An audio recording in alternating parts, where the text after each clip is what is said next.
Are we ready to go? Yeah, man. It's just stinging, hooking, and connecting. Mm-hmm. Let me know once you deal with the multitude of electronics. Yeah.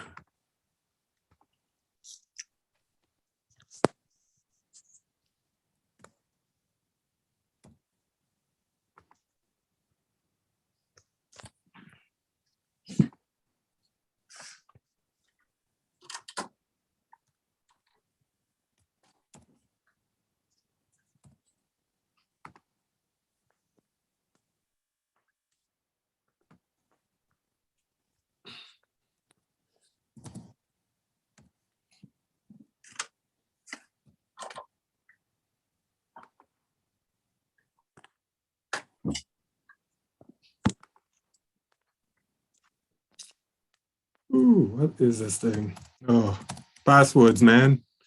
Passwords. Told to write them down and then I lose the book I wrote them in. So. Okay, you know what? Let me do this.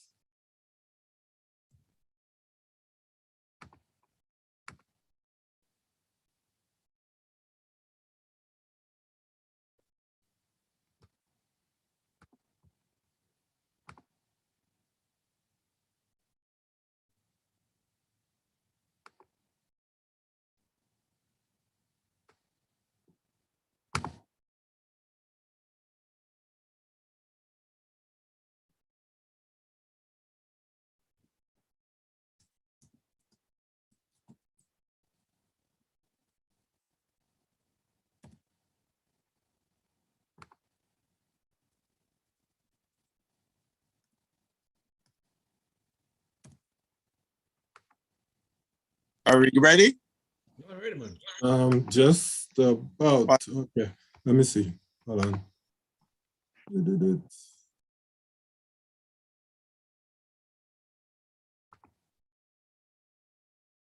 this again.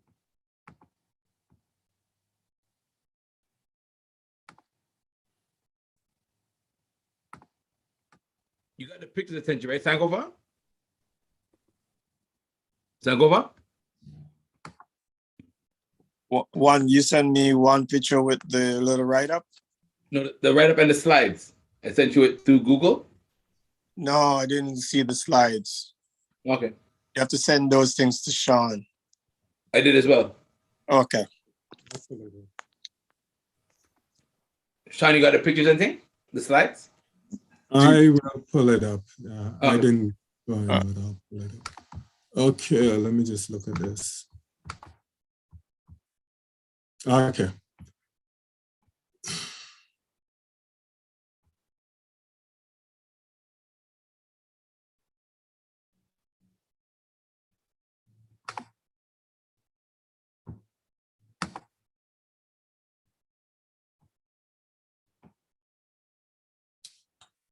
Okay, we can start. So my good brother Sean, you will be taking care of all the other stuff, right? Because I am here. First of all, let me say, Kwaba, welcome to those checking in this vibrations, this grounding, literature grounding, this knowledge grounding from the different social media. So my good brother Sean, you will be taking care of all the other stuff, right? Because I am here. First of all, let me say, Kwaba, welcome to those checking in this vibration, this grounding, literature grounding, this knowledge grounding from the different social media. So my good brother Sean, you will be taking care of all that stuff.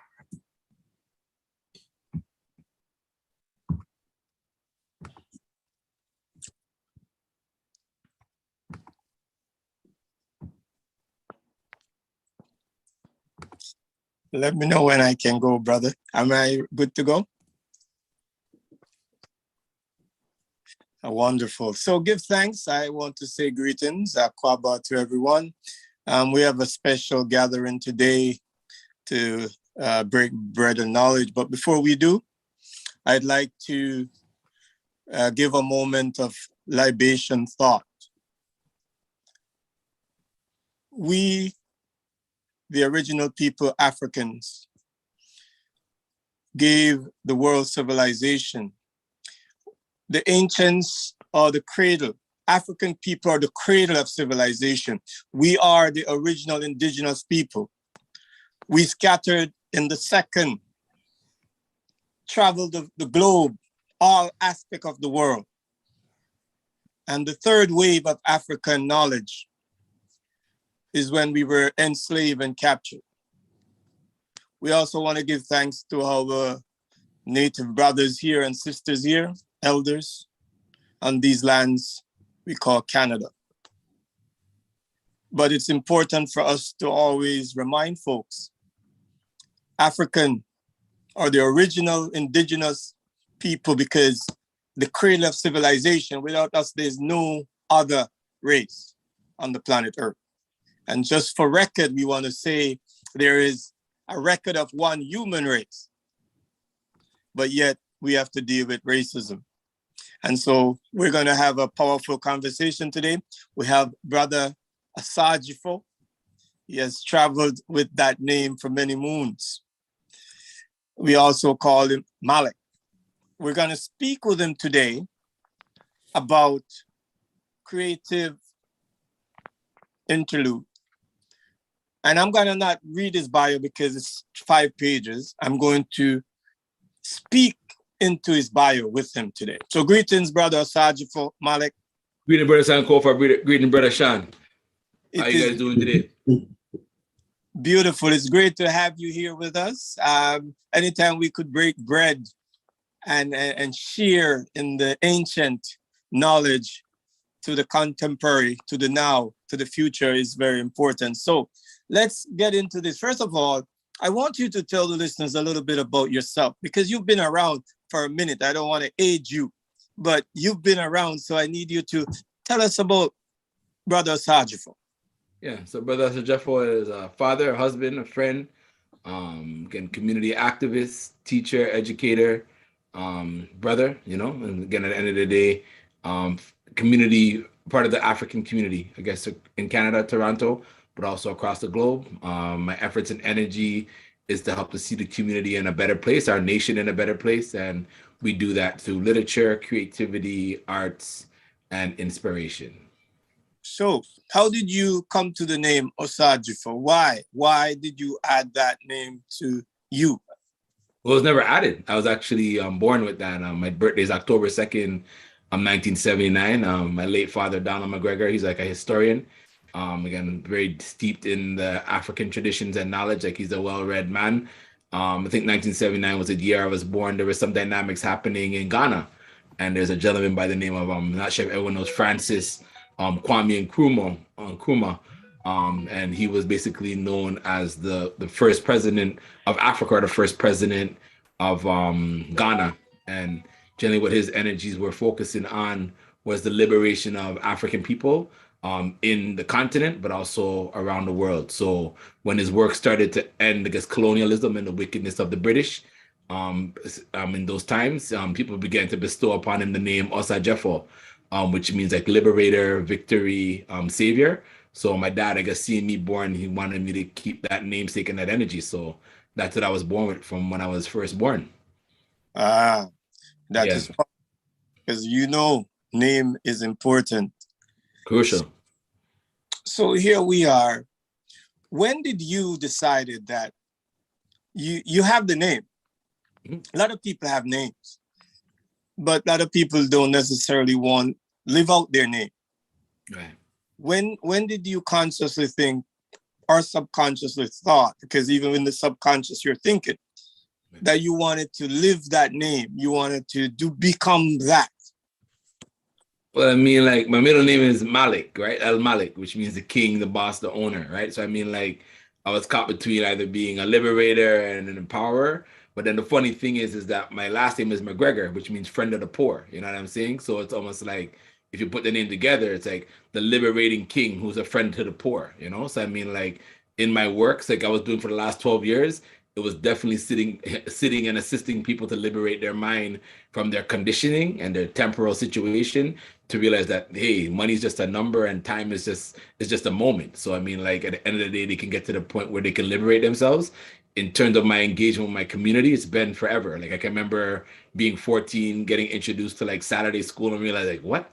This is our information. What is is our knowledge and our lineage? You know, like because me and my dad, we used to argue and discuss and have back and forth conversations. But I mean, like he'd show me stuff, but he'd always be mindful because he didn't want me to get like too militant or agitated with the way that our information was limited in many regards, right? So going to a Saturday school program, they kind of opened it up my mind.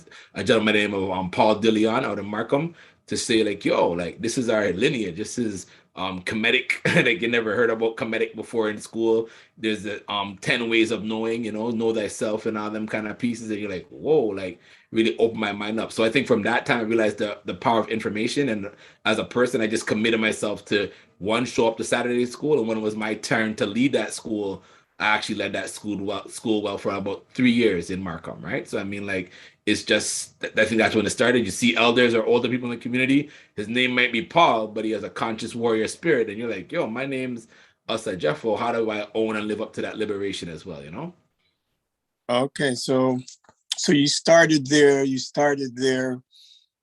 How has it made you feel for somebody like been in the movements the last few years?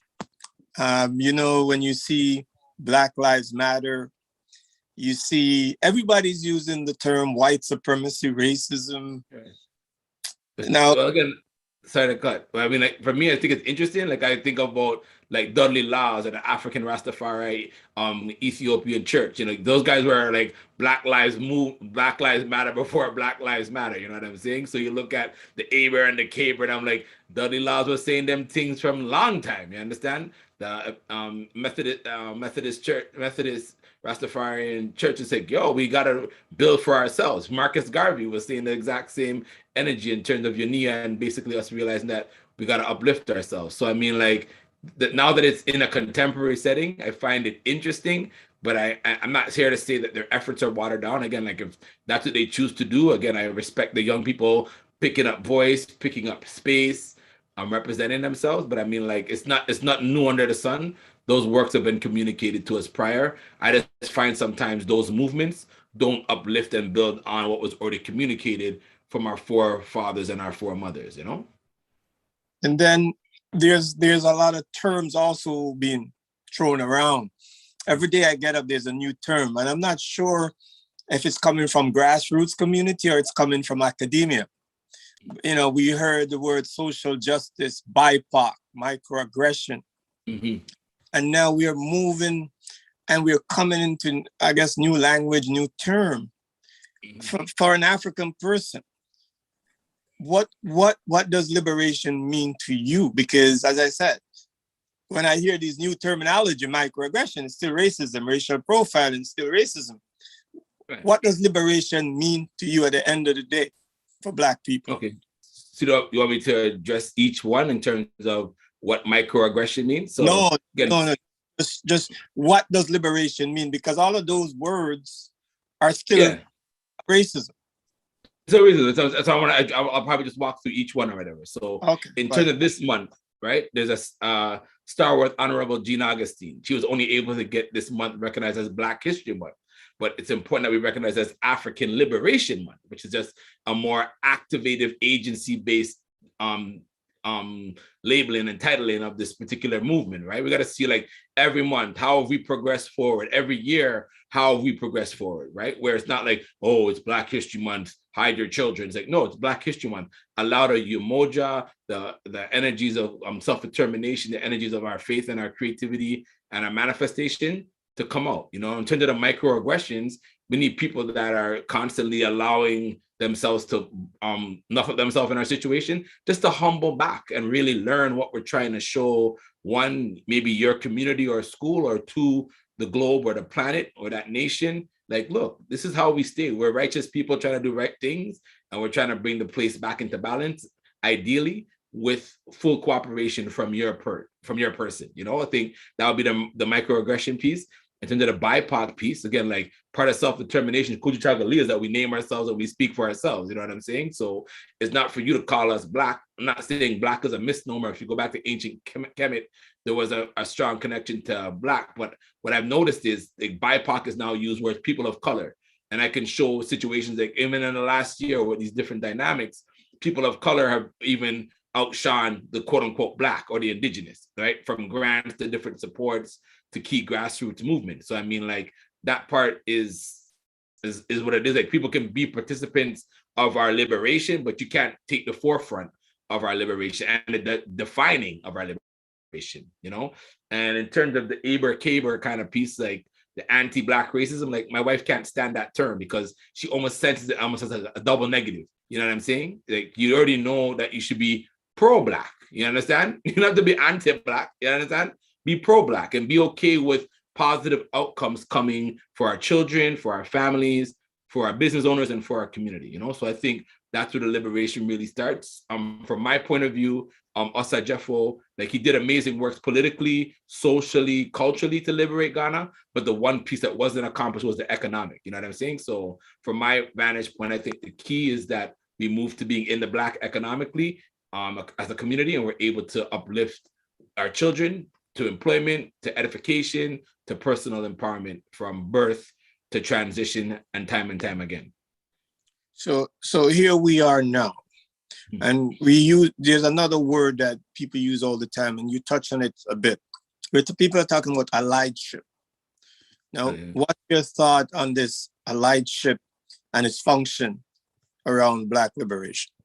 Well, allyship always reminds me of like a good quote from Malcolm X where like you're allowed to come to the diner, but you can't eat. You know what I'm saying? So allyship is almost like we can translate for you or we can explain for you, but we want to get to the point as African liberated people where we speak and you understand. And if you don't understand, you allow yourself to be taught in a humble and caring and supportive environment. You know what I'm saying? Not like where people walk around shame or guilt, but I mean like people are like, you know what? I'm open to learning what you're really trying to communicate. So sometimes the allyship happens where it's almost like an ally would be like, I'll give you an example. Someone wants to learn how to play the drum from a master drummer.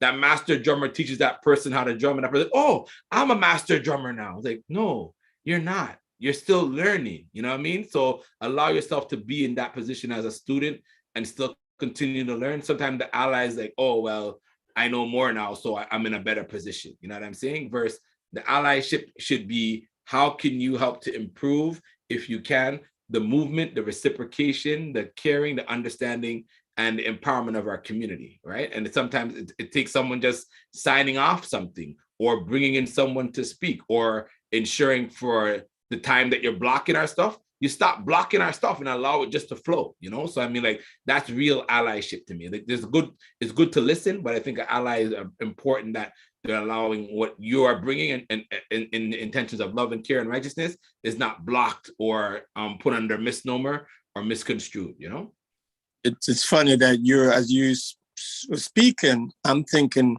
the word cultural appropriation came to my mind. And also, we had Malidoma Somé once came here and we had to go to a European person to book appointment with him. Yeah, I remember that. Yeah, and so what's your thought? Because, even when African people do hip hop, and they're throwing out the N-word, and then they hook up with Eminem or whatever his name is, and he gets to throw the N-word. Cultural appropriation. Like, how is your thoughts around these things going through the Babylao? You have Europeans have a Babylao, House of Yoruba. African spirituality. Yeah. So, I mean, like, speaking of Malidoma Somé, you're talking about like of water and spirit, So in the temporal realm, it's all temporary. So whatever is happening in our minds, even though it may have an itch or a burn at this particular time, we're dealing with spirit, which is ongoing and forever and infinite. You know what I'm saying? So in this realm, none of those things really matter at the 9 ether. But I mean, like in this 1, 2, 3 that we're in right now, in terms of past, present, and future, cultural appropriation has a negative impact in many regards, because what that means, it almost takes us back to the Elvis Presley verse, the man slipped my mind, Chuck Berry, you know what I'm saying? Or another artist where we have white, what's her name? Slipping my mind. Yeah, sorry, but all I'm trying to say is there's original artists that create stuff, and then it's curated by someone else and put into a new space or a new form, and then it's more easily accepted. In terms of the dynamic with the N-word, I think it has a lot of destructive connotations, because in many regards, its actual root energy is around you won't grow, you're blocked from opportunity, you're ignorant, you know what I'm saying? You really won't amount to much in many regards in terms of its derivative, right? Now, its initial impetus comes from words like negus and king and those kind of negu and those kind of energies and stuff like that. But I mean, like, as people want to manipulate our culture, take from us our land, our homes and stuff like that, that sometimes becomes something where, again, you have an artist up on stage saying the N-word, you're like, okay, well, it's okay that he says it. Well, is it really? Because you could have chose diction of many different levels. Like this one has actually taken the time to watch the Super Bowl halftime show. And I was like, okay, it's good these guys are on, but imagine if they put on a real cultural display. What would that be like at a Super Bowl, a celebration? You know what I'm saying? Or at the end of the day, with the use of the N-word, them not trying to claim it as Nigga versus move it back to its root, which is you're taking people's access to land and property and all those pieces because you're putting a misnomer on somebody, you know? So to allow someone else to now utilize virus-based verbiage or diction is destructive. And for us to give them the pass is also wrong. But then you look at the music industry and you're caught between the world of the independent and the world of the mainstream. You know what I'm saying? Like an independent artist like Odyssey. I'm not sure if you guys know him, but look him up, Oddisee. He uses those words very rarely in his presentation and performance, but you can see the energy and essence in which he's communicating it. Versus when it's downtrodden, it's bringing us down, it's digging our ditches, it's putting people in the ground, you know? So I mean, like, there's a way that it can happen, and just to give them permission from the production standpoint where they own our music and they own our talent and we're owned to labels. That's also the tricky part, right? Where the artist that's up there may be actually just playing a role as opposed to being his real self. Actually, we had a conversation this morning at my table around persona and your real self, right? So yeah, it's an interesting dynamic.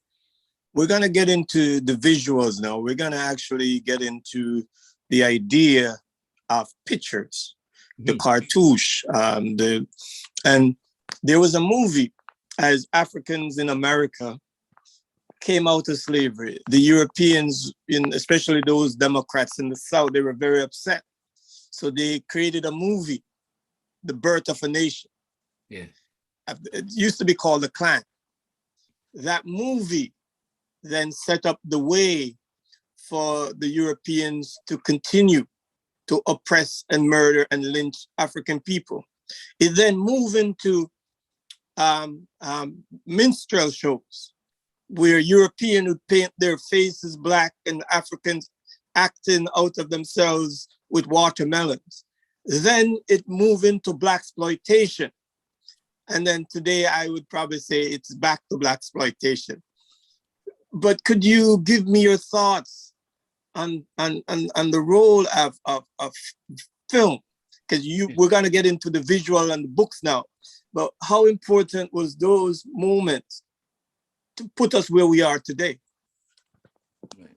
So again, like, I have like 5 favorite movies. I'll say what they are cinematographically. Shawshank Redemption, Good Will Hunting, Malcolm X, Bamboozled, and Hidden Colors, right? Number 1. So I mean, like, in terms of those movies, they all speak to different realities. But when you think of the idea of to lynch somebody, really it's just to take their breath, or to castrate somebody is to take their reproduction. You know what I'm saying? So it's constantly a concern that our existence is a problem to someone else, but that's their problem. You know what I mean? Because at the end of the day, people came to another person's space. They had trade agreements and treaty agreements. And at the end of the day, they decided they're not going to follow that initial agreement that they stepped under. That's problematic. in terms of the minstrel and the mockery kind of component, it brings me back to a conversation I had earlier today around the kahat, the body, you know what I'm saying? Where someone is able to turn your body into a puppeteer, where you're not actually acting out your true intentions. It almost takes me back to that movie Get Out, where again, your mind is lobotomized and you're not able to be your true self. But I mean, like, sometimes they say, what's that line? Not infatuated. Mockery is flattery. How's that line go? No, man. Once you say it, work with it. If somebody else, okay. Mockery is flattery. That's not how the line go, but it's something to that energy, and that's where the black exploitation comes from, where you're taking the queen goddess now and you're changing her actual presentation and representation to the world, which is the most destructive aspect of it, right? Like, our major focus in our works is family. Our major focus in our works is upliftment of the consciousness.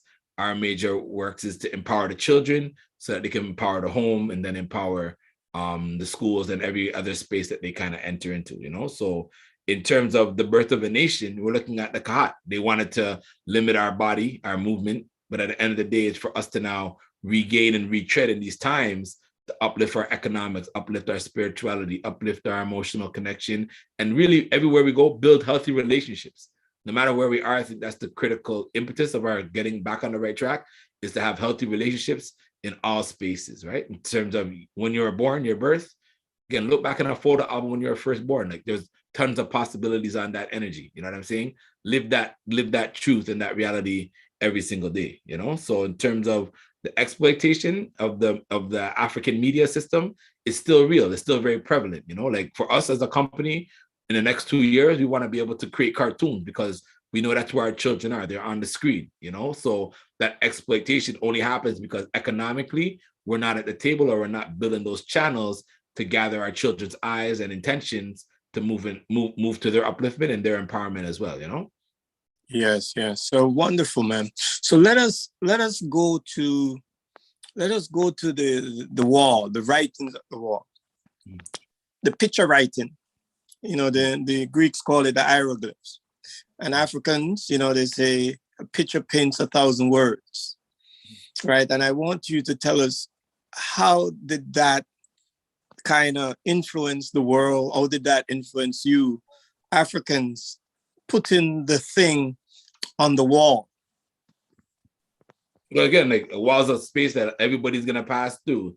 It's no different like when you go on a TTC subway and you look on when you go from station to station to station, right? They have a message on the wall, whether it's advertisements or commercials or what have you, right? The power is in the wall. The wall is a structure that is solid, that should last time irrevocably. You know what I'm saying? So I mean, like, when they put it in the wall, it has a permanency, because you're when you have a wall, you want it to stand up to the ceiling and the floor and make sure that all who are passing are able to be safe. It's a passage, you know? So that, again, it builds almost on the symbolism that words are connected to a passage, right? So words on the wall is actually trying to enter a passage of your mind to help you to now be like, you know what? Love yourself, know yourself, do the right thing, be healthy. And these words are engraved in the wall because sometimes in the day, you can be distracted with a million messages, but that love for beauty and the Meri, you know, allows you now to move to the point where, hey, that wrapped in a cartouche and that energy allows me to be like, you know, this is what I should be striving for today. So, I mean, like, it's the permanency of a wall etched into a wall. Again, they're trying to look at infinite connection to time with that, you know? What's your thoughts? What's your thoughts around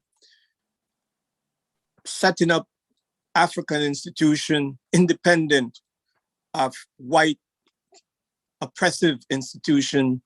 Your thoughts around fighting, pushing the system to respond to African people in a just way? What is your thoughts around those two things? I have 2 points on that. So the first one, in terms of institutional building, I think it's key. I think right now where our community is kind of growing to is more of a food security institutional system versus actual, so back to the land versus actual building kind of methodology, which I think they both have a part to play. I know for me, when January is coming around, I'm like, you know what, should I start a school, or what should I do to help improve the situations in our community? But then economically, can people afford the cost of tuition and the cost of books and the cost of uniform. You know what I'm saying? So these are the kind of things that you kind of wrestle with. But I never forget, I'm talking to Marianne Chambers maybe 2 years ago before this whole thing lit off, and she's saying like sometimes our community's issue is an issue of value. You know what I'm saying? Where these institutions do erect. We have tons of institutions in our community. I did a business directory 2 years ago, and again, like I could tell you offhand, like at least 20 that are doing amazing work. But our community's desire to support them sometimes runs the line of politics, right? So what we're caught sometimes in the belly that we're in is, can you put your life on the line knowing that sometimes your people will let you down? Can you put your life on the line knowing sometimes that your people will smack you in the face? Can you put your life on the line knowing that not everybody is respecting and appreciating the effort that you're bringing to? And if you can answer yes to all those questions, then you should build an institution. You know what I'm saying? In terms of us negating our reality, we're in a nation, we're in a country. You understand? We enter into commerce every day with this space. So there has to be a level of accountability. I call it radar: responsibility, accountability, dependability, applicability, and relevance to our situation. We can't say like, hey, our children are suffering. You're like, oh, too bad, so sad. Wait 2 years. No, it's like, it's an immediate situation you have to deal with. And this is how we need to address it. And this is how it needs to get done, right? So part of the overarching dynamic, a lot of our societal leadership, it kind of breaks into five tiers. But I mean, like, none of them are overly responsible, because sometimes their challenge is they're getting a bag that doesn't require them to be responsible to the community's need. They're responsible to their own cohort or network's need, you know? So I mean, like, it's for us now to say, like, look, this is what has to happen to the community. This is what has to happen to the community in order for the society to respond. So once the community gets stronger and better, the society will automatically have to resonate on that vibration. So that's more where I'm at than so much the systems, because again, like, we've seen different educational systems at play. We've seen different economic systems at play. A lot of them are just leading to sometimes debt and depravity versus an opportunity that is fully ours here in this country, you know, and fully in this space and fully on this planet, you know? So I mean, like, it's for us to realize that there are a lot of opportunities. How do we now bring them into our community and allow our people to thrive with them? And we create a circulation that becomes strong and powerful, you know?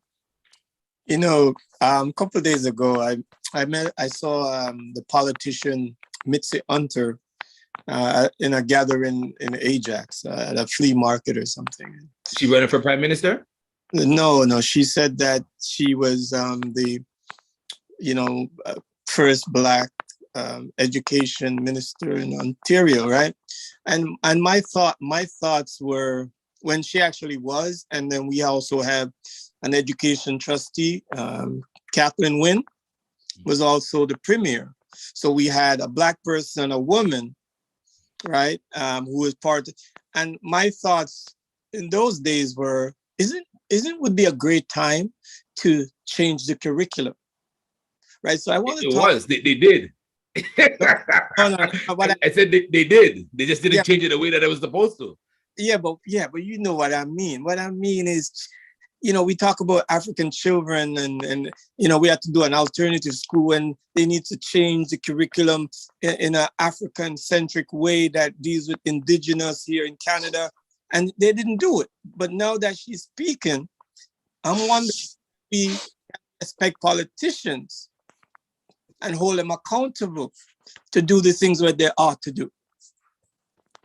Well, that would be nice. But I mean, like, I never forget, she spoke at a function connected with a school board here in the GTA. And the children from that particular school were drumming her up. Every time she spoke, they were like on her vibration, on her rhythm, like empowering and emboldening every single word she communicated. You know what I'm saying? So, I mean, like, I remember even meeting her at that event and putting like a good 15 books in her hand.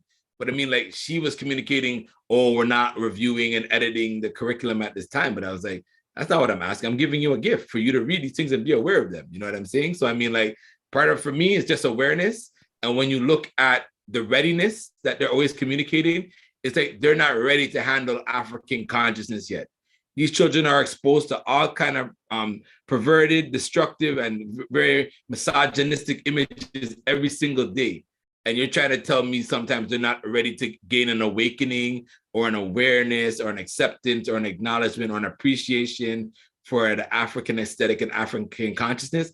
It's sometimes laughable to me, you know? So, I mean, like, I don't know. I don't get it. I mean, like they're in the position that they're in partly because they serve a different, I'm not gonna say master intention, you know? So sometimes it's like you'd like to see that person do that. It's glad you were the first. I'm happy for you in that pioneer moment.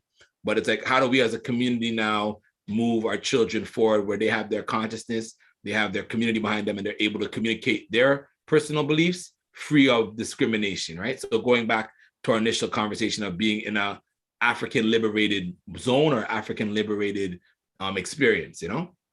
All right. So here we are today. They say it's 2022, so we're going to work with it because we're in a certain calendar of time. Right. Yeah. Creative. I still don't even know if I'm getting the proper pronunciatedness of it. Because I see there's like, I want to say creative, but it's like I see a K-A-R, you know, so tell us how that was birthed. How was that born in terms of gestation? Yeah, well, again, ka meaning spirit, re meaning sun, ative, activation, right? So it's almost like that hidden light that lies within you. You want to activate it every day through the interlude of life, right? So that's the whole energy behind it. The intentionality comes from my wife's and business owner and partner and owner of this company, Karee Shea Walker. So I mean, Karee is her name, but she realizes her essence is creativity. So she just lines the two of those in unison to make sure, like, okay, if I'm gonna do a business, my daily business and busyness is about extending my creativity out into the world. And she does that on so many different platforms, from visual arts, food, literature, fashion, you know what I'm saying? To now we're at a point now where we've expanded our business to offer business support, business consultation, website design, distribution, printing, publishing, you know? So I mean, like, we're constantly growing outside of just the norm of what we offered at the initial onset, but now we're getting to the point where we realize there's an infinite set of ways that we can give creativity and serve and inspire.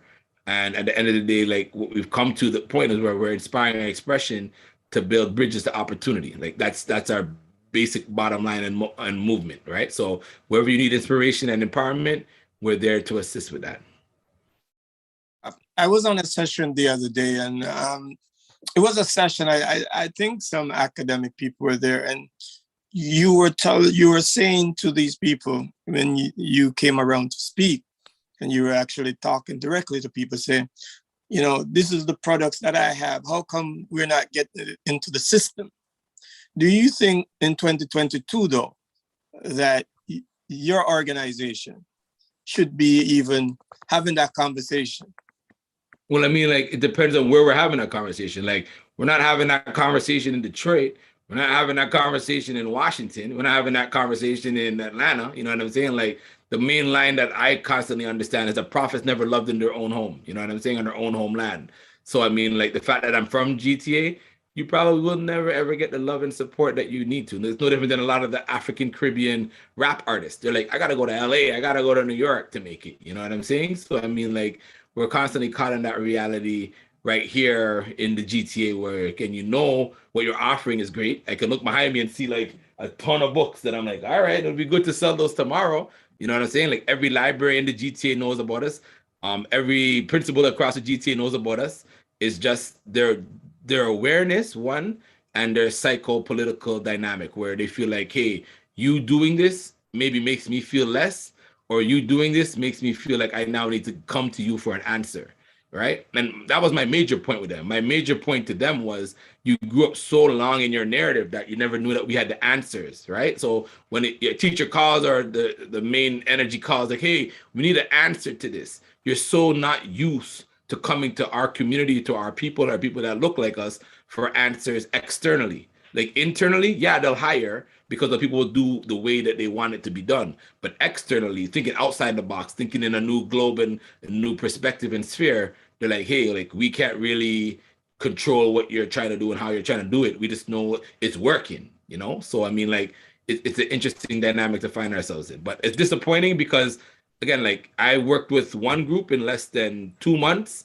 We're partners and we're working day to day. I worked with another group and it's been 5 years and they suspended us faster than we even got into a school. So I don't know. It's just the energies.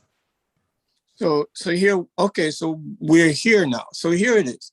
Because of community push community work, two things happen: an alternative Afrocentric school and a Black Student Excellence Center inside the TSP. In terms of that, are you connected to any of those two things, and are you building connection if not? I almost want to say I don't want to answer that question, but again, I'm in an interview, so I will answer that question. They know about me. I connect with certain higher ups that are in those respective positions and in those particular organizations. I was actually supposed to teach at the Afrocentric school back in 2009 when it was starting, but then I had a daughter and I had to make a decision, like, do I stay home and raise my daughter, or I do community work on that level, you know? So I chose family at that particular time.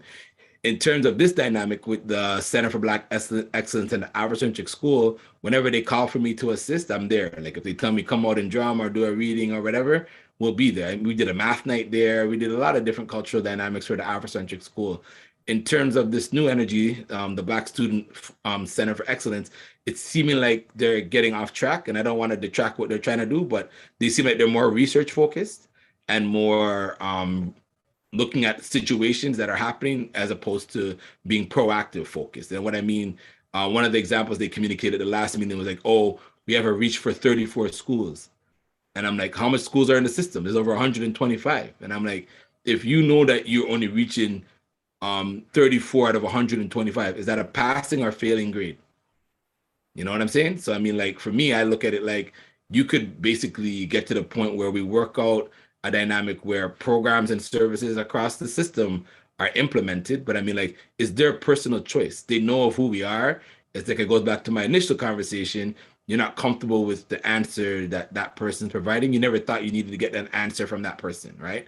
We almost enter into this conversation of the white knight mentality, where people are used to the white knight versus like, oh, there's an African liberator. They're not quite comfortable with that dialogue and narrative yet. I hear you. And it's always good to continue the reasoning, because at the end of the day, our children a lot of our children are, they're in that system, right? So, you know, it's one of those things you got to keep on having the dialogue, because once your work is what it is, eventually you will end up in the space. But let's talk about some of the books. Could you share some of the books with us now? Because I know you have books. Yeah, like, Sean, do you mind putting on a couple of the slides for me, please? Yeah. I think the visuals will definitely help a lot easier. So our first book we started off with was a book called The Bee Leaf. Again, the adage of it was to connect Andinka symbols and the essence of mother and a daughter relationship, and a daughter to really look at like what healing power does she have for her mother. Sometimes our children are healers and we don't even really realize that. I know I've communicated with some other people in our community like, yo, your daughter, she's a healer, you know? And I'm like, oh yeah, okay. Well, she needs to do her homework and listen more. They're like, no, she's a healer. Like she's connected with the ancestors. She does the works you're asking her to do. It's just you have to give her time, right? So the power of creativity, right? So the first image you see here is Mommy and Daddy Said, right? This is one of our second book that came out, really focusing on the powerful messages that parents have for their children, right? And parents really want their children to get to the point where they have discipline, they work hard, and they're not only critical of themselves, they're responsible to themselves, right? So that's on the balanced side. The unbalanced side is some parents are on a different vibe, but all of our moms and dads have said something to us in our lives, right? So the book can take a deeper look where you're now able to be like, you know what? Like, what are some of the negative stuff my parents have said into me that I'm still living out? You know what I'm saying? Oh, you're lazy, you're slow, you don't work hard enough, you know, versus the positive aspect, right? So this book really, Mommy and Daddy Said, has two key pictures that I thought really stood out in this instance. One is Meditate on Life. So you have a young sister with a book kind of flowing through her brain, flowing like the movement of the day. You have the writing up, say, know thyself, love thyself, heal thyself, and a set of healthy fruits and musical notes around her, right? The other aspect is called Studious, where you're looking at a young boy reading a book, and it goes two ways. There's books I have read, and then it goes read, I have books.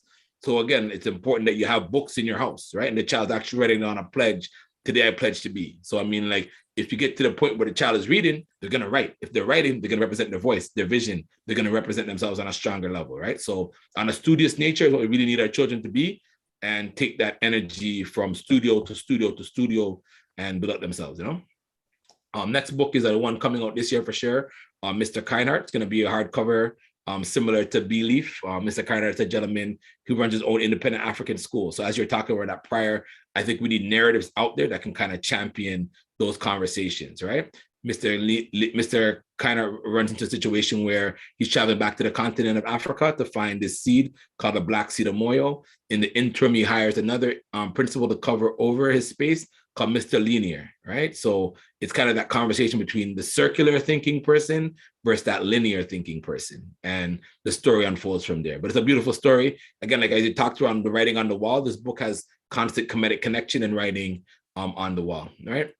First book of our journey, The Belief, again, really focuses on the essence of a mother and daughter relationship, and the mother gets ill and the daughter's trying to figure out how to make her feel better, right? Now the daughter has deep dreams, and the first dream she had was connected with a bee chasing her, and then she wakes up, right? So the whole bee kind of piece is your being, right? So you are buzzing, you got to buzz within, you got to be within, you got to vibrate within, right?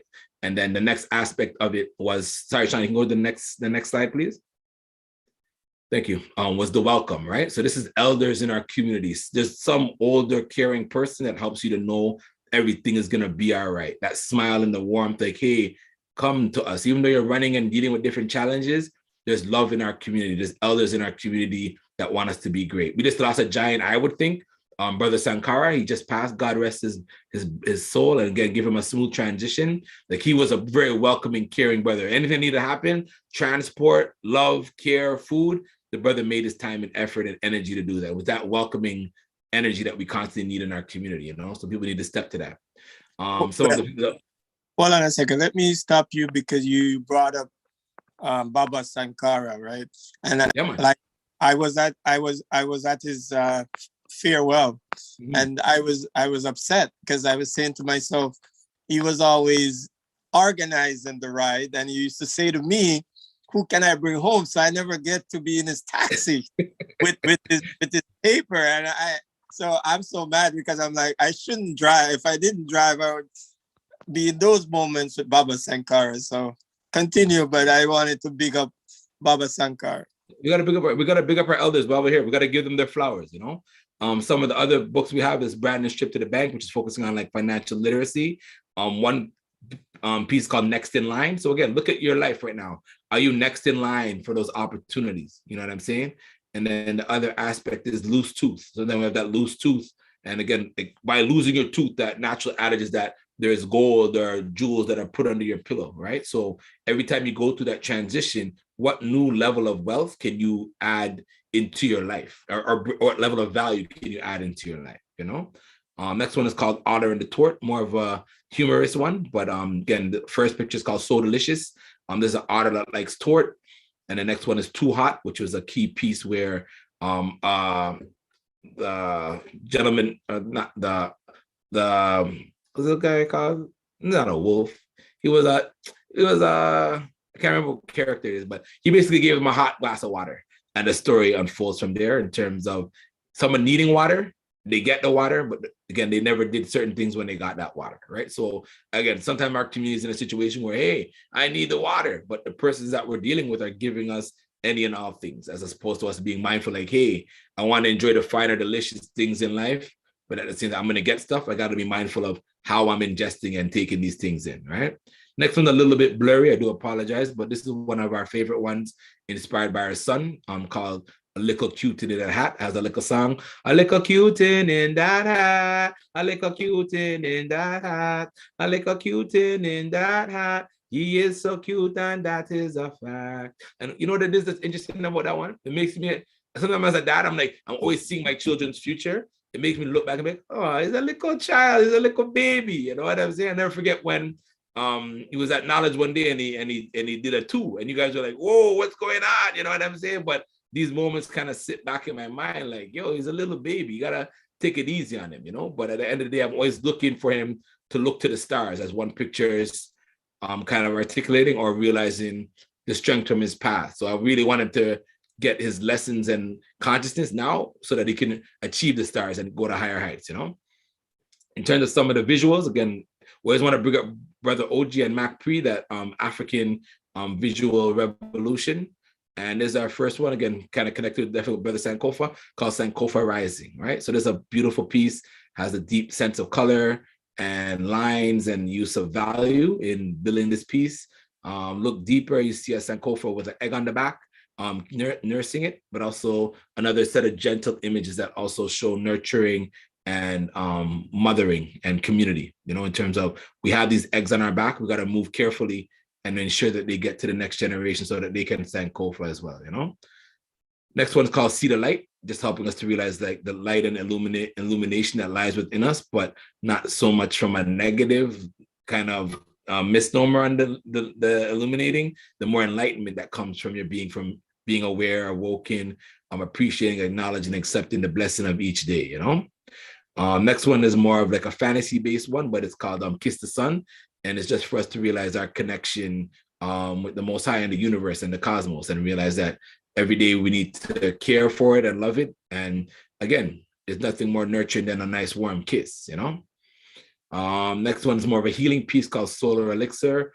And it kind of focuses on a Tekanu balanced out with the wings of Ma'at in a kind of abstract way, along with the solar disk flowing behind it.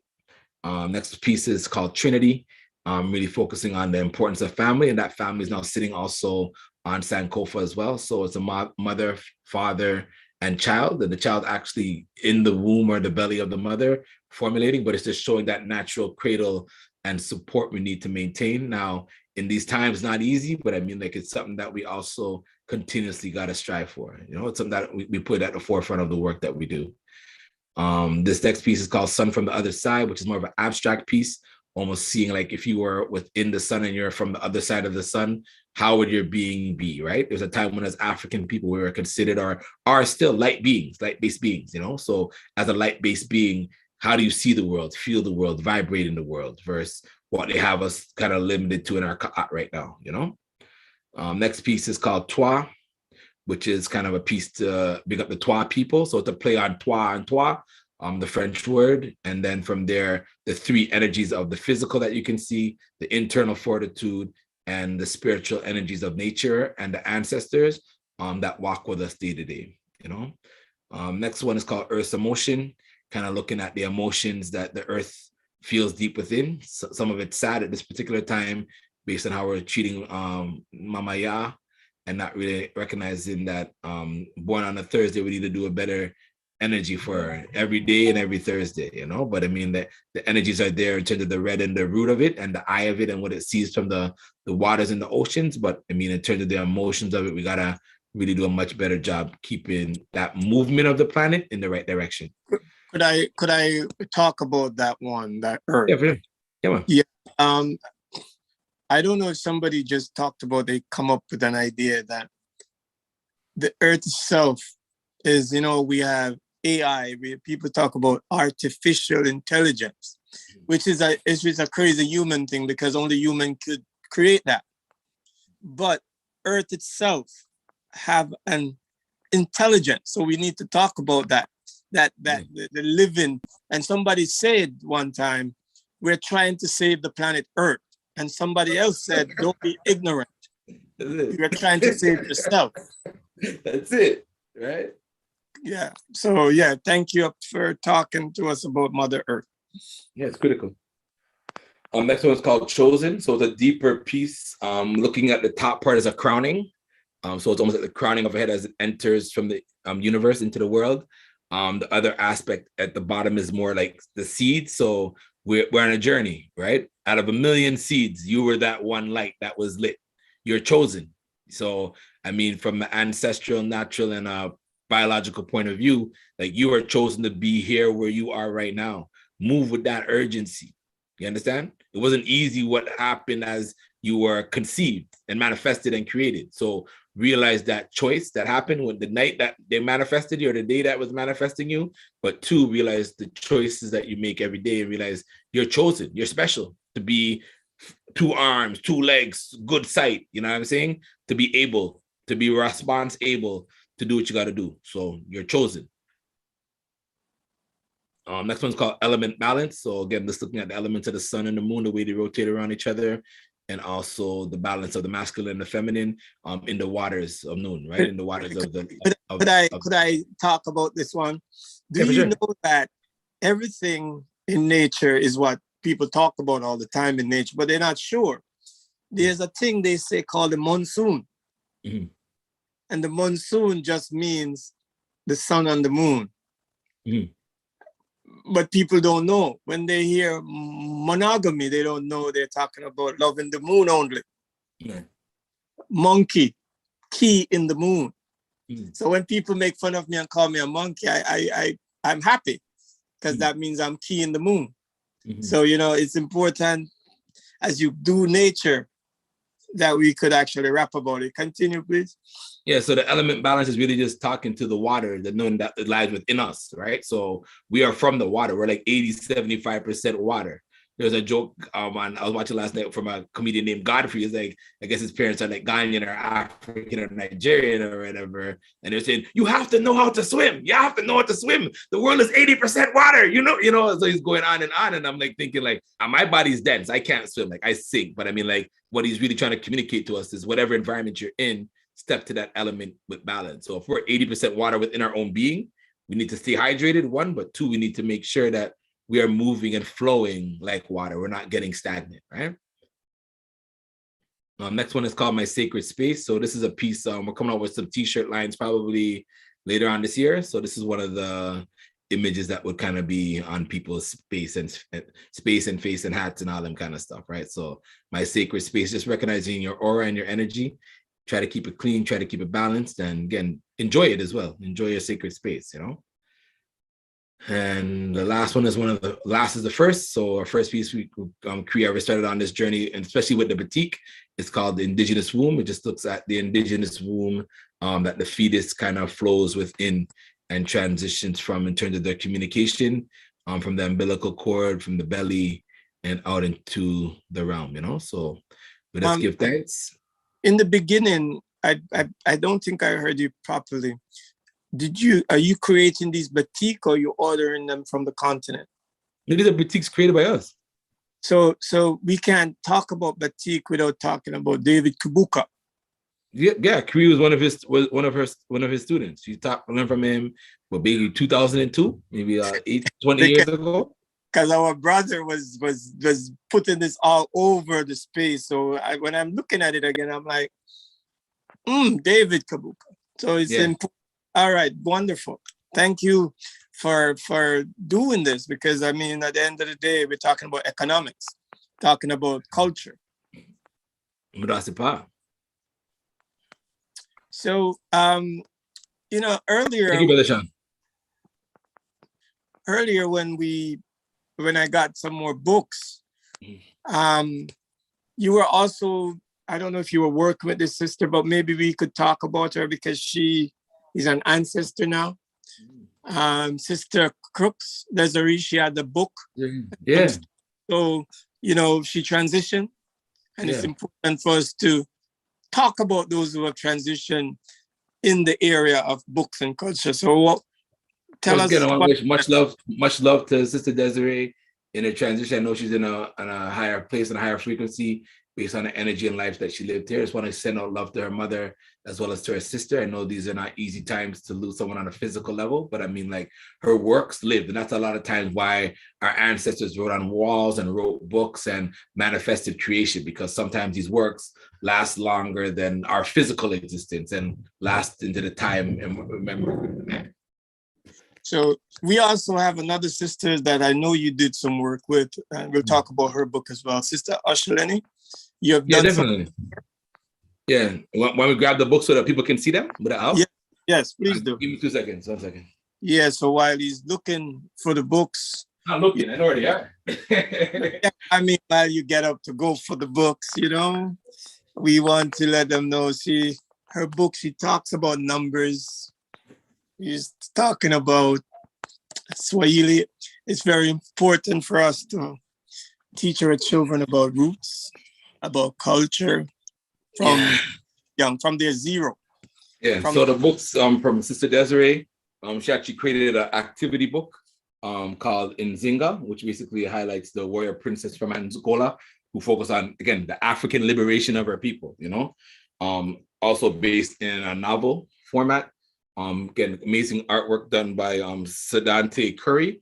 He's actually working on another book right now called Nick and His Afro Pick. So look out for more work from him. But in terms of the legacy of Nzinga, like I know I've assisted this Sister Desiree to get her book to Atlanta, Florida, even out to like Houston and stuff. And again, everybody that picks it up is like, we want more books like this. You know what I'm saying? So it's critical that a resource like this, time of memorial, this could allow it to exist and get out there. Again, like it's a conversation really to see what that looks like. But I mean, like, I'm not sure, again, where the works are right now, but I think it was blessed that these works were actually created in the loving memory of a sister that fought for liberation. And I know Desiree and her works in all walks of her life was trying to fight for a higher liberation and building on that effort and energy of her great mother as well, you know? So that was the work of Nzinga.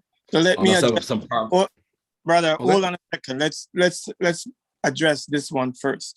So we just want to say the daughter, her daughter is continuing the work. Oh, beautiful.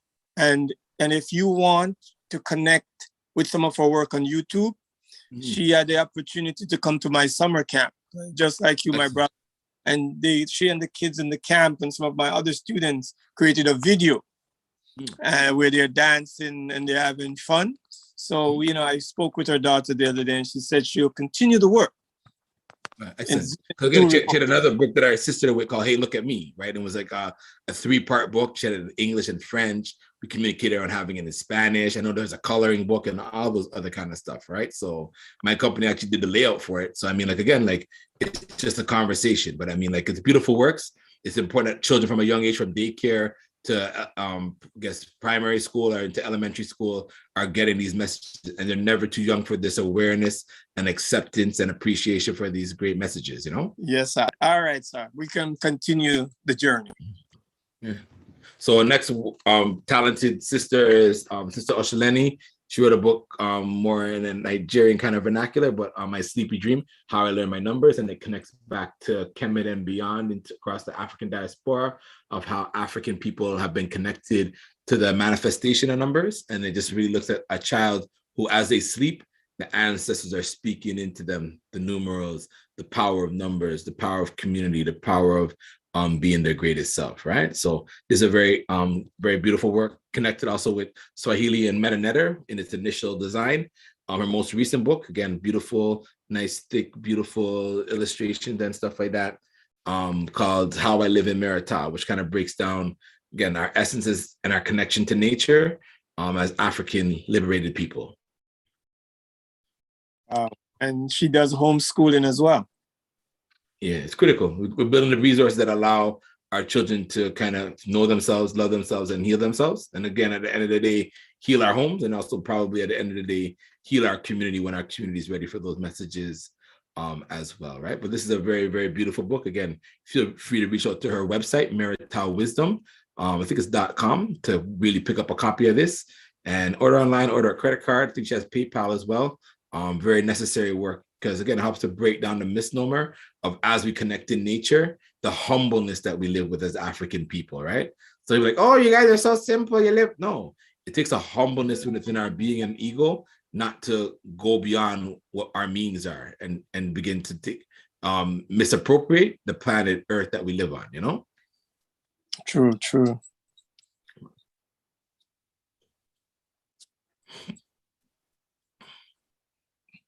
That's the final one? Oh, for Sister Osce Lenny, yeah, again, we spoke maybe not 2 weeks ago, that's a lie.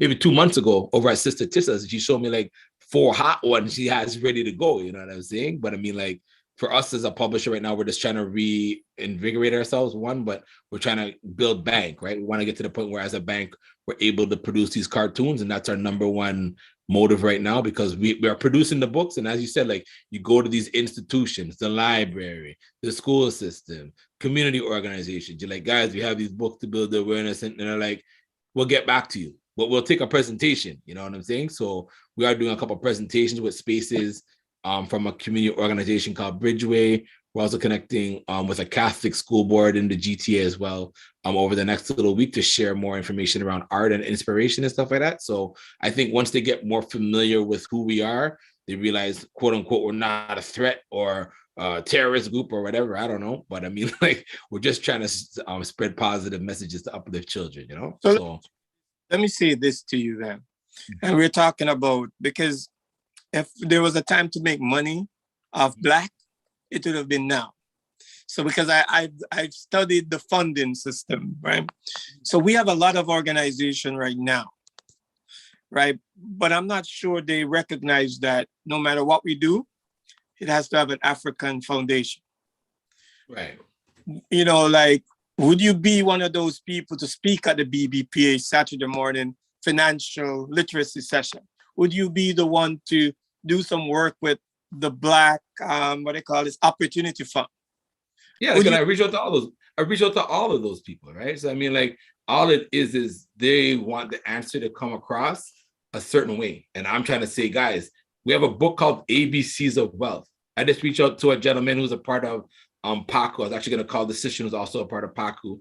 We have a book called ABCs of Wealth, the A to Z of how to get your financial structure in order. Simple book, 130 words you need to have in your vocabulary and speak them into existence every day to manifest wealth and success and power into your lives, right? We have a book that we showed through the clips called Brandon's Trip to the Bank, and realizing, like, hey, every day is an opportunity to build our assets, to build our budget, to build our credit, right? And not in the sense that we're enslaved to it, but that we are now in control of our time over it, right? So I mean, like, again, like, I've reached out to Nadine, not to call her name. I've reached out to the brother from Paco, brother Ivor. Like, I mean, like, it's just a conversation. Like, Black Opportunity Fund, I've talked to the brethren on a regular. Like, he had a deal that was going on, we never really followed up, but I mean, like, I'm available, I'm here. We have a financial literacy session that we do in the school board right now, right? And it was so delayed, I actually now networked with a school board myself, and I deliver that, right? The children are getting a better understanding of assets,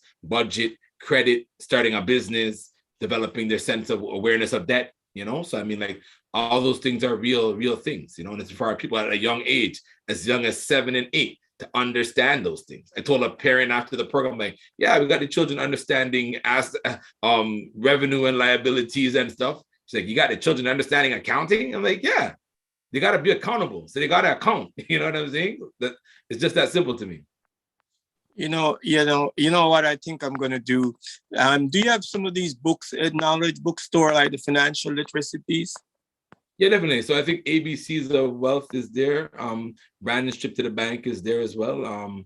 Again, any other books that we carry that focus on financial literacy? We have another book, African Wall Street, 2020. That one's written by Paula Morlace. Again, it talks about some critical things, even as adults, that we can do to put our financial situation in a much better place, right? So those are the 3 books from our press that we produced. One for adults, African Wall Street 2020, and also ABCs of Wealth and Brandon's Trip to the Bank. So those books are at Knowledge Bookstore. Yeah, because I think somehow, I'm not so sure, but I think somehow we have to connect.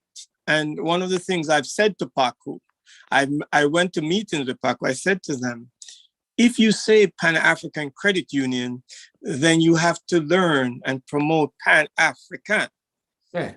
Because we're gonna ask people to come from Hamilton to bank, right? Yeah. And you're not gonna drive from Hamilton without you understand that we're building Marcus Garvey's vision of Pan-Africanism. Right. Like I came in at $10,000 yesterday, and I'm like, I called them like, when you guys opening, I want to put the $10,000 in there. You understand?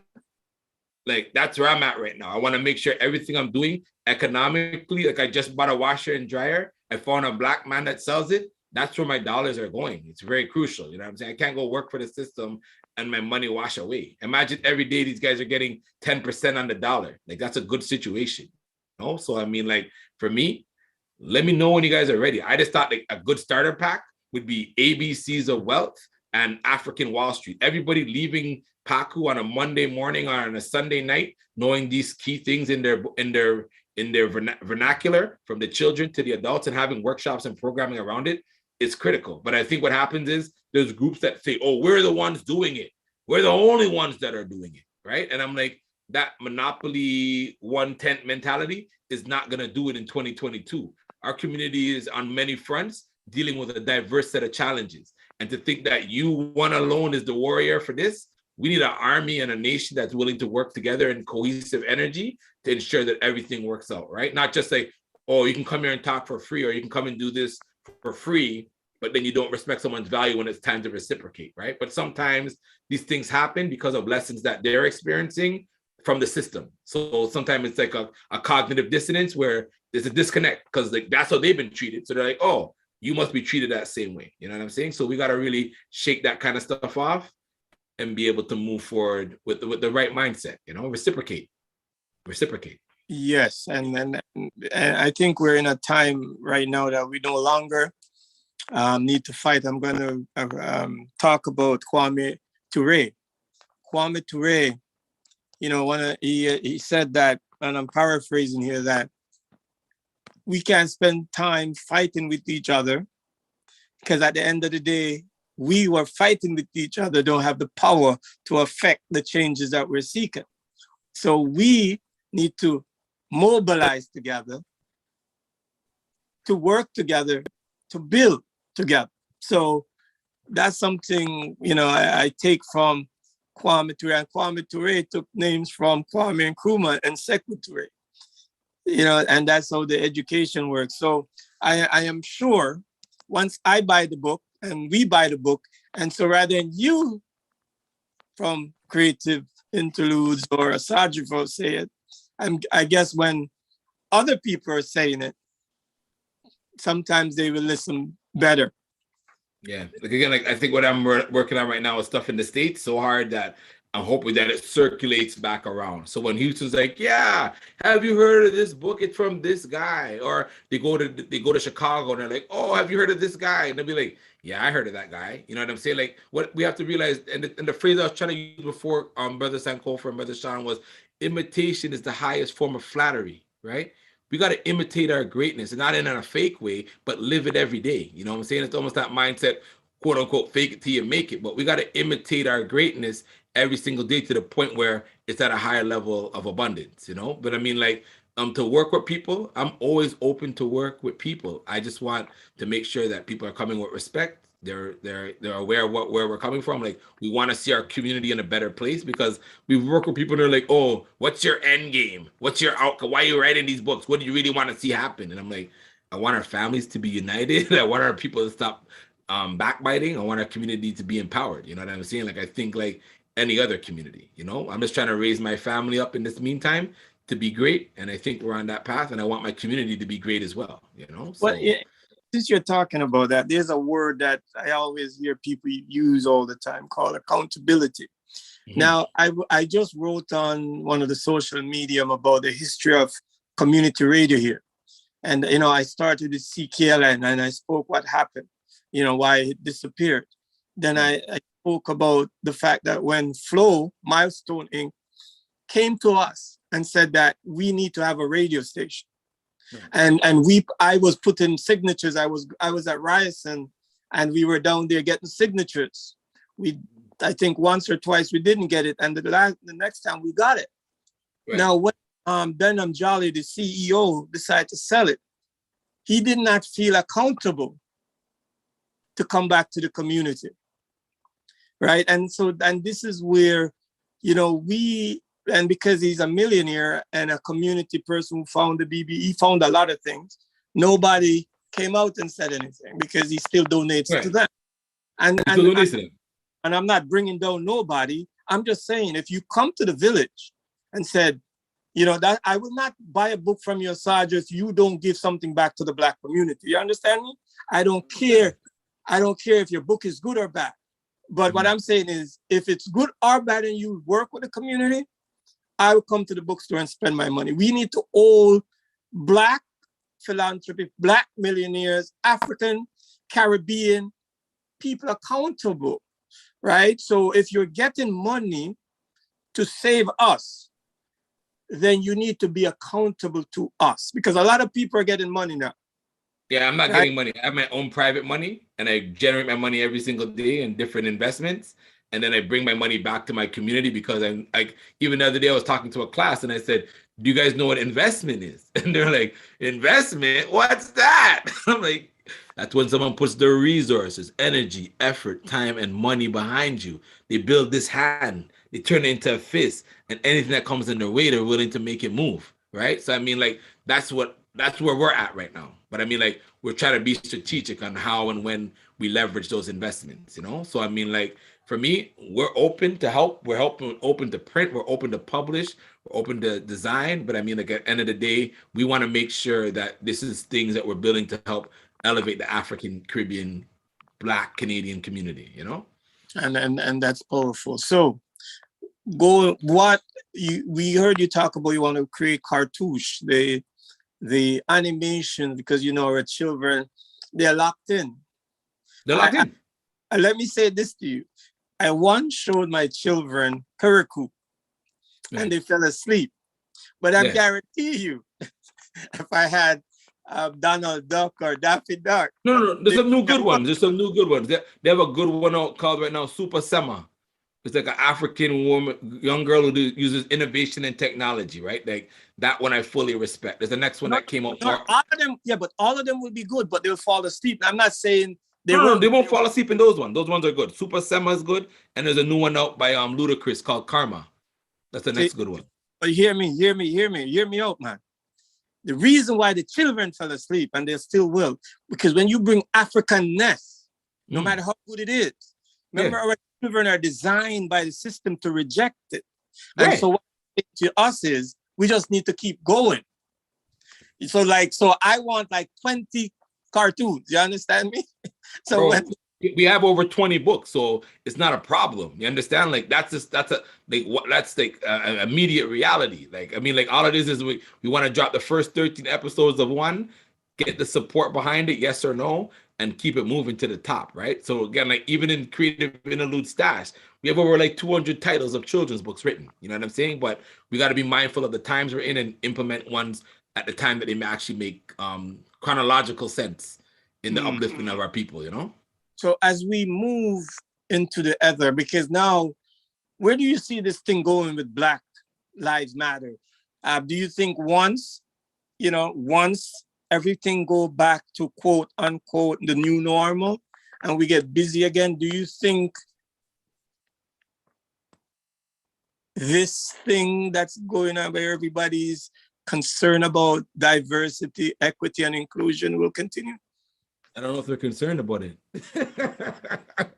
That's the first part. Like, they're trying to do the right thing, but they still have an awareness of putting up barriers and blockades. You know what I'm saying? Because I can't see, if you call all the libraries in all of Ontario, and they're like, yeah, we need these books. And then you're like, okay, here's the ordering process, how you do it. This is how the distribution. They're like, no, you got to go through this organization in order for us to get your books. And I'm like, that's not uplifting. Why do I got to go through that organization that wants to then mark down the price of my book and then give me peanuts? Like, really? You know what I'm saying? So I mean, like, as much as they're saying that they're open to it, at times they're doing it in a way that still limits the overall economic outcome that is really what we're striving for, to allow our spiritual growth to manifest, right? So I don't know, like, I know the Black Lives Matter in Toronto, they got a nice space downtown or whatever.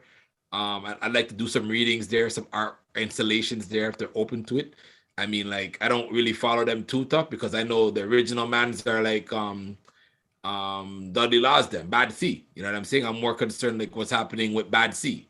You know, like, that's where my heart is. You know what I'm saying? Like, I'm more interested in where man's like Brother Sean are at, and where Brother Nile Valley's at, and where even the other day, the brother used to run a shop down on St. Clair there. He reached out to me. You know what I'm saying? Burks, Brother Burks. You understand? Like, those are my Black Lives Matters. You understand? So I mean, like, I'll know Black Lives Matters when I go to Knowledge Bookstore and there's a lineup down the road on Queen Street and I can't get in. And I'm like, but I'm Osagefo. And they're like, get in line. You know what I mean? Or I go to Nile Valley and it's all down Woodbine and Gerrard. You can't get into these places. You know what I'm saying? It's not a one-off. It's a daily thing where our knowledge is accepted and they're aware of it and they appreciate it and they awaken to it, but they don't grow as an ally or a person that accepts it and try to utilize it for destructive purposes, but more for righteous growth and personal upliftment, you know? Yeah, and sometimes, sometimes we get into a little bit of issue. So with the Black Lives Matter situation, the building they own, apparently there's some controversy around it. Even that itself, the monies that was donated in the US came over here. And then there's some internal wars going on with they're trying to work that out. So people, keep it simple. Support Knowledge Bookstore, 177 Queen Street, West Brampton, Ontario. You understand? No controversy, just love and good vibes. You understand? Yeah. Go and support Nile Valley Bookstore. Arn Gerard, I can't remember the number. I think it's 1047 Gerard. Support them things. You understand? Like that those are, to me, those are our Black Lives Matters locations, headquarters, bases, spaces of personal worship and spiritual growth. How can people get a hold of you if they want to collaborate? I could put it on the chat. I could put it in the email. But right now, we're doing a lot of different events. So February 21st, Family Day. I'll be at 3580 McNichol Avenue at Spade Bar, selling books and artwork and stuff like that. So you want to check me out there. We're also going to be online. There's a Family Day celebration connected with Side by Side. They're doing some powerful works to bring a good vibe for the community for about 3 hours that Family Day. So definitely check that out. You can go to our website, www.creativeinterlude.ca. Go to the contact page, watch some videos as well if you go there. Send us a link, you know what I'm saying? We have a quarterly magazine we're trying to launch. So if you want to get on that list, link us there. You can hit me up at info at creativeinterlude.ca. That's info at KAREATIVE interlude.ca. We're also doing a lot of great works in different school boards across the GTA. So next week we're doing emotional intelligence, not an artificial intelligence, emotional intelligence connection to African art, February 23rd up to March 9th. We're also doing some virtual programming on February 23rd with some drumming with some community organizations connected with Macaulay Center. Also trying to do some amazing work February 27th with a group called Bridgeway. So if you want to come out, see the vibes that we're building, some of these things are for the young people, some of them are for the adults, some of them are just for people just to enjoy. If you really want to connect with us, go to our website, buy some books, buy some product. Feel free to support on that level. We also have Know Your Worth Conference that's coming up on February 26th, next Saturday, 10 to 3:30, and as well as March 2nd, 10 to 3:30. One is for the teachers. I think the first one's for the teachers. Second one's for the students. Come here with our new narrative reading program. And we're just trying to reestablish our distribution system across North America and across the globe and continue to empower, you know? So if you want to reach out to us again, www.KAREATIVeinterlude.ca, you can see our connection to creation, community, and our overall growth over the years as artists and as community workers and business owners. I want to bring on Brother Sean back on to the vibration as we come to the beginning, because in the end, there's no end, there's only a beginning. Greetings, Brother Sean. Greetings, Brother Sankofa. So it is wonderful. So let us know how the folks can get there. And do you have those financial books? Yes, I do have those financial books, the ABC of Wealth and Brandon Goes to the Bank, right? People can get in touch with us. Let's go to the website first, knowledgebookstore.com, right? www.knowledgebookstore.com. You can email us at sales, SALES, at knowledgebookstore.com. Or you can give us a call at 905-459-9875. Or you can visit us in person at 177 Queen Street West, and that's in Brampton, downtown Brampton, just 2 lights west of Main Street and east of McMurtry. People, they'll show up like when you're locked. So just tell from what time to what time. Before 5 o'clock, man, before 5. Yes, lad. So we're here Mondays to Saturdays from 10 a.m. to 5 p.m. and Sunday 12 to 5, right? those have been our COVID hours. We're still working with them. We'll see how things evolve later on. Do you have to wear a mask? Yes, you still have to wear a mask, right? I understand that a lot of things are being dropped and so forth, and people are going to do what they're comfortable with, right? But, you know, as a small business, I do have to take some precautions, right? And I need to keep my health. So I've survived 2 years without any of this touching me, so I need to keep my health. Right? Well, just for the record, just in case people are going to be mad at me, for the next 3 years, I'll be wearing my mask and face shield, double mask, double face shield. So if that upset me, because I know some people get mad, so I'm telling them from now, they're not even going to know it's me when I'm there. So definitely, and for the record, you know, just for those people who are up to date on the COVID, there's a protein vaccine that just got actually approved by Health Canada. Because I know some people didn't want to do the mRNA. So there's a protein one from another company that was approved. So for the record, just saying that out there. Anything else, Brother Sean, that we didn't touch, didn't cover? I think we've covered it all, right? I think we've covered it all. So just letting the folks out there know that we'll be doing this every couple of weeks. We'll be featuring an author, maybe sometimes an artist, or maybe a business owner. But we'll be bringing some of the partners that we're working with here at Knowledge Bookstore and presenting their work and presenting their viewpoints and so forth, right? And so Brother Sean, before you go, and I'm glad that you're here now, could you kind of just throw out a few authors, like, you know, from, say, Canada that, you know, been in the news, that you have their books in the store, or any history books? Because, you know, we got to do history every day. That's been in the news? I'm not sure who's been in the news recently, but... Ian, I think I bought a book. Ian Williams. Ian Williams? He won, like, sometimes I think we know a lot of authors because they won a prize, right? So well, yeah, definitely. I mean, people gravitate to authors and so forth when they've been recognized one way or another. But we still have some people that's coming in for, like, Lincoln Alexander, right? You know, we still have books like that. We still have Trey Anthony's book, you know, and she has fans. That's been, oh yeah, Brampton fans.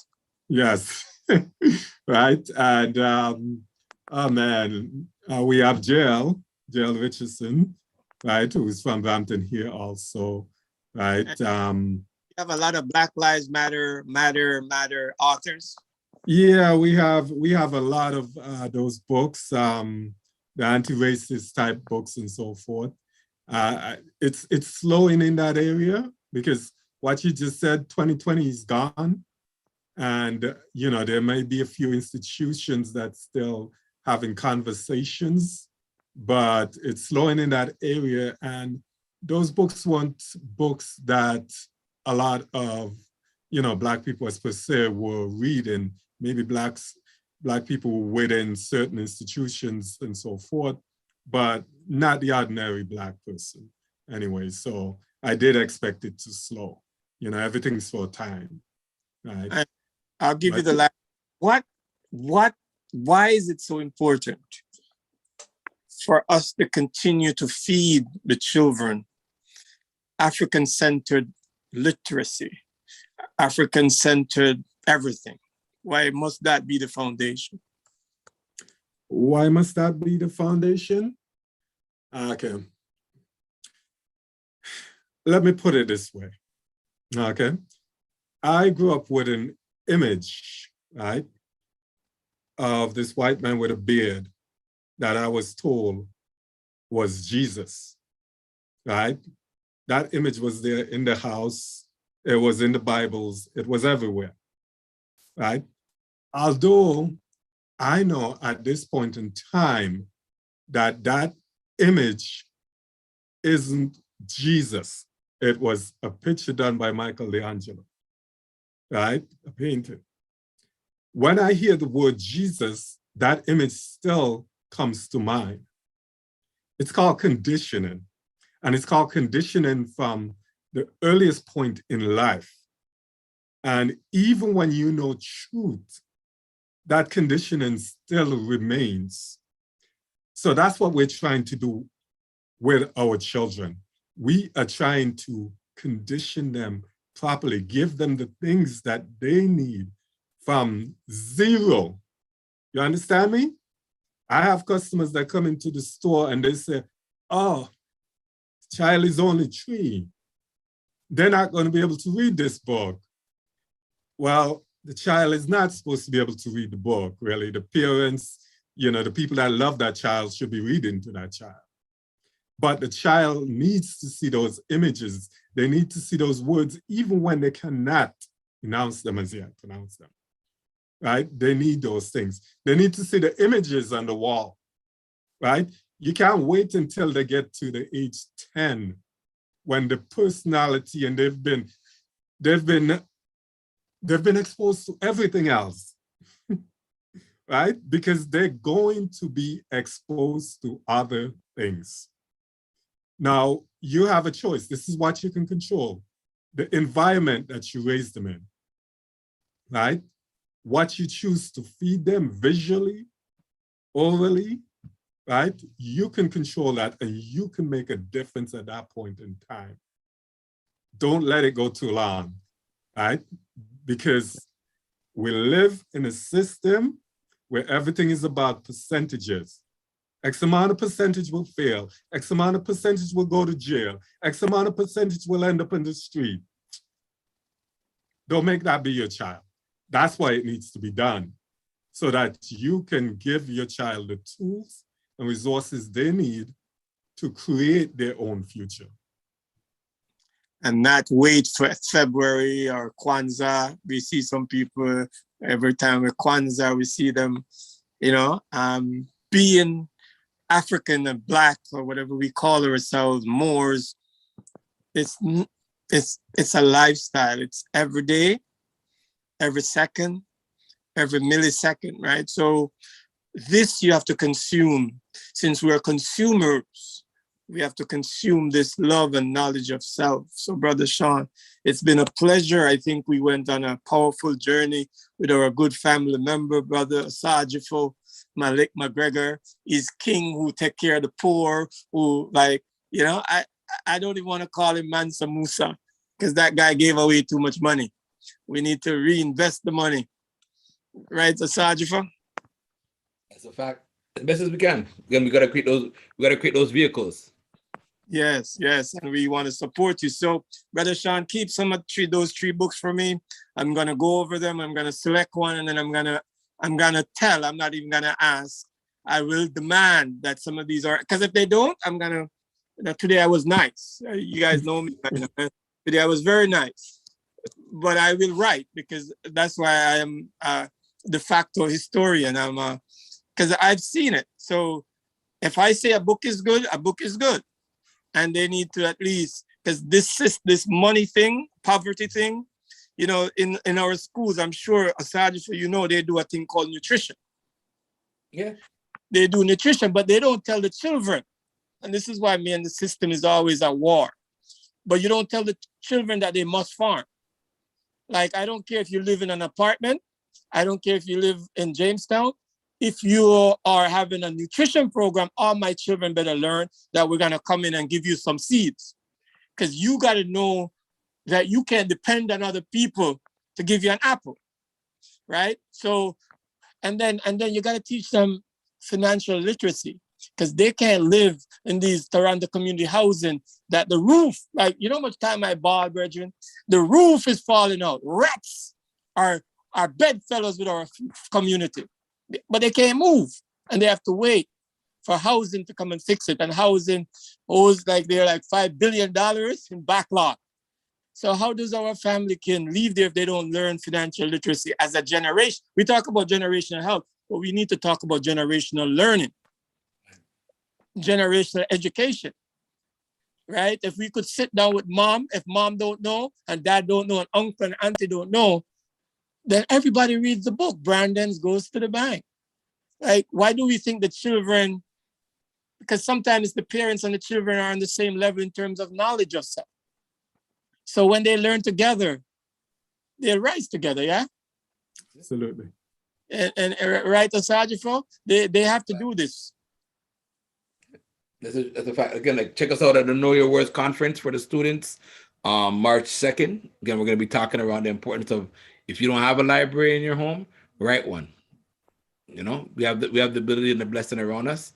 And again, if you're in Toronto, check out Nile Valley. If you're in Brampton, check out Knowledge Bookstore. It's critical that you build a library in your home. It's a very key form of self-love and preservation. Let's say Nasakari. Let me say Nasakari. You know, Nile Valley, but let's say Nasakari. Anytime you call the elder's name, they stand up, you know. So Nasakari. Okay. Big up Nasakari. Big up. There's a bookstore you forgot too that used to sell books and stuff. A shanty room. You know, you brought me back down those days with Sandra. Augusta, yeah. I used to take my wife. When me and my wife first got together, to I take her for dates and stuff, buy her up all the jewelry and stuff there, you know. So big up to Sandra and her husband. I think he writes for Share newspaper or something. Like that. It used to be called something, the unknown or mystic adventurer. You used to put down as the moniker. So I saw Brother Sam and Rita talking the other day, and I knew we need Sam. This is him. Yes, and then you know who else? Then back in the day, Brother Sean, who was the other bookstore? Third World. What was their Lenny? Yeah. Johnson. Yeah. So our children and our community need to learn that we didn't just got here, right? The bookstores knowledge didn't just become here. Langston Hughes had to exist. Third World had to exist. And we need to teach. And I don't know you both feel, this is my last thing. I know I was supposed to let you guys go, but Afrofuturism. Now people are calling it Black to Future. So new terminology. But what does that mean to you? And this is when we will say goodbye after this. The word Afrofuturism. There's brother Quentin Versetti. I know he's doing a lot of great work out in Montreal there. I think he had an event the other day at some university. I think Laurentian or something like that, or one of them, Trent or something like that. And again, it's good that they're opening the spaces to have a conversation. I know another artist, Komi Olaf. Again, they move in that sphere and circle, which again, it's good. It's like building on the work of the parable of the children. What's her name again, Sean? The author? Octavia Butler. Octavia Butler, right? So I mean, like, it's beautiful work that they're able to create. I think there's a funny thing. There was an interview by Octavia. If you ever Google her on YouTube or whatever, she says, "Yeah, I went to this conference and this European guy was asking, I was like, how many are there of you?" And she's like, "There's 3 of us." She said it's her professor that I guess that was teaching her in school, and some guy in Canada. You know what I'm saying? So when she said that, I was like, some guy in Canada, who is that guy? You know what I'm saying? Again, like, to my days, like right now, I'm still trying to find out who that previous African Caribbean Afrofuturistic Black sci-fi writer is. You know what I'm saying? Because again, a lot of great writers happen here, but because we're not a part of the machine, or there's just like a lack of respect for our voice, it doesn't personify, right? Like, there's a lot of amazing authors right now in my circle that are writing Black future, because every time we write a book, we're preserving a Black future. You know what I'm saying? That's how I kind of look at that Afrofuturism kind of aspect of it. We're not so much into the sci-fi and the portals, but I think it's important that we look at the temporal realm. And again, those conversations are happening, you know? So again, I big up Komi Olaf, I big up Quentin Versetti, and anyone else in that sphere writing and creating in that narrative, you know? Brother Sean, what's your take on the Afrofuturistic Black future? Well, I think like Brother Malik just said, when I look at the works of Octavia Butler, L.A. Banks, here in Canada, we had Nola Hopkinson and so forth, right? A lot of what is considered science fiction was amazing creativity, because they weaved the history into their works. You know, in a lot of the works, you found ancient African history. right? And it's a way of teaching people about the history without them knowing, right? And our past is our future, right? I know people, a lot of times people don't want to think about the past, but the past is the future. The future is something that's constantly evolving. We're running behind the future. So aphoristic future, for me, it is now, right? Because now determines the future. So whatever we're writing now, that will help to determine the future and the consciousness of our people, right? Thank you. Yeah, that's the line Kreative Interlude lives by. Like the stories of tomorrow are written today, right? The stories of tomorrow are written today. Every day we put our pen and pencil to the paper, we're manifesting our future, you know? So we give thanks. There's only one thing I'll always say, because sometimes I think when I hear some people speak and I hear some people say things, I don't respond to people anymore, but they like to go forward without their history, you know, without Sankofa. So sometimes when I see young Quentin Versetti doing it, I know that he's working with Elder Kwame on the drums. I know he's using Sankofa in the work. So I feel good. I feel very good. But for many people, they want to detach themselves from culture, the African roots. And you can't really go into anything without the groundment of roots of that work. So we hope the folks, not all the folks, but we hope some of the folks will recognize that, because that's where I'm always nervous. You know, there's a group called ADOS. Sean, you heard of them. Mm-hmm. I don't call their name too much, but, you know, they don't want nothing to do with the continent, you know, and they want to divide. And we as African people, going into the future, we already know what happened in the past. We can't do that. Right? Right, gentlemen? The fact, like, again, like what you're communicating is that postmodernism mindset, you know what I'm saying? And the postmodern mindset has a very fragmented sense of time. Time is syncopation, you know what I'm saying? It's all things resonating together. So I mean, like, and it comes from a foundation, right? And again, if anybody was to study the epoch of humanity, they understand where that foundation lies. So I mean, like, it's just for someone to be comfortable, you know what?